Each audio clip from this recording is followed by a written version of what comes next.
Next week is National Clean Beaches Week, a crucial time to spotlight the monumental effort to protect our precious coastlines. Yeah, and as many of you guys know, our oceans are facing an overwhelming tide of pollution. There's incredible innovation happening to help clean our beaches, though, so that's great news. So joining us in studio to spotlight some sustainable solutions is one of our faves, consumer tech expert, Katie Linendoll. Katie, we love having you here. Love being here. You were giving us just a brief rundown of this beauty of a machine. Oh, my goodness. This is one of my favorite technologies. I had a chance to partner with this. This is CarePod, and it was named from CES, which is the world's largest tech show. 2025, one of the Innovation Award winner, which means it's one of the best technologies out there right now.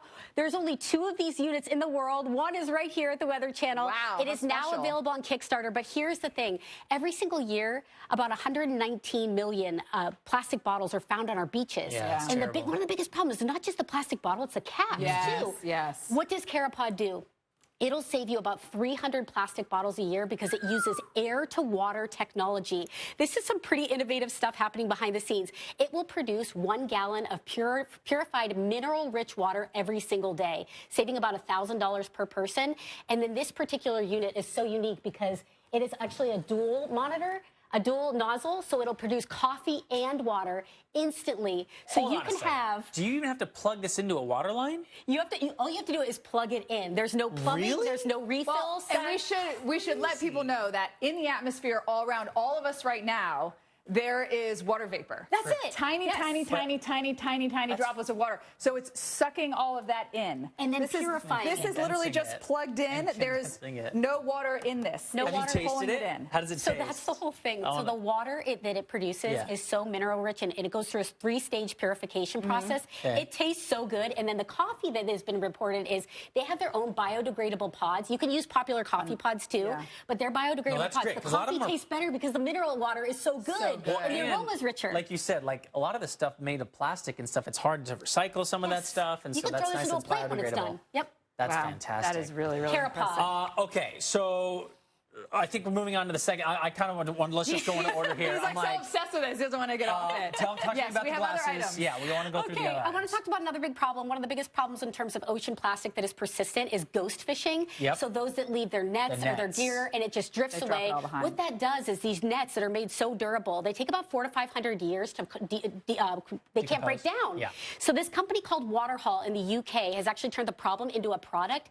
They take the nets, they clean them, they put them into these durable, beautiful sunglasses. Oh, the nets are in there? That's what they're made out of. They're made out of the nets. Yes, and what's really unique about this is they each, every single piece of... Oh, you look fine. No, put them on. They're super stylish, and they all come with traceability, so you can actually tell where your net was made from with every single pair of glasses. So Waterhaul, it was created by a marine biologist. He was a big surfer, and he saw the problem underwater and said, I'm going to do something about it. Are these expensive, though? Yeah, good question. No, they're about $150 underneath that. Some people spend $200 on glasses anyways. Yeah, exactly. Okay, what's next? What do we got over here? Nimble. Okay, innovation always ramping up what we love, but also the e-waste problem just continues to persist. And last year alone, I believe it was 68 tons of e-waste was put most of that into landfills just because the product cycle is so limited. So this is a company... And if you don't have the newest thing, you're like so old school. And then where is that going? So a lot of that going to landfills. Nimble is a company that has been at sustainability before sustainability was a thing. They make really great charging products. They're 100% recycled plastic. They also use aluminum. And what they create is not only beautiful product, but start to finish from the packaging to even when you purchase, they give you a shipping label to recycle your e-waste, 1 pound. Really? So they are really taking this into a new direction. They've done partnerships with Apple. They're making beautiful products and saying it can be done to make stuff that is upcycled and beautiful at the same time. How much can this charge? Oh my goodness, this charger is fast charging and it can charge for hours and hours upon a time. And this is something that I never even saw before. This is a foldable 3-in-1 charger. So you got your AirPods, your watch, and your phone all in one foldable travel case. 100% recycled plastic and also aloe faux leather. So you can buy this. This is not on the market yet? It's on Kickstarter now. Oh, it's on Kickstarter. Okay. So get it while you can. Yeah, where else can you find all this? So Kickstarter, you said? Kickstarter and Waterhaul is at you can check out Waterhaul online, and then Nimble is online as well. So all of these available. We talk about the ghost net stuff all the time. Yeah, we do. It's such a huge problem. Especially on Pattern, our climate show that we have here on the Weather Channel. Thank you. Katie Linendoll, you found this stuff. Always bringing the best stuff. Super cool. Literally every time you come. Appreciate it. Thank you, Katie.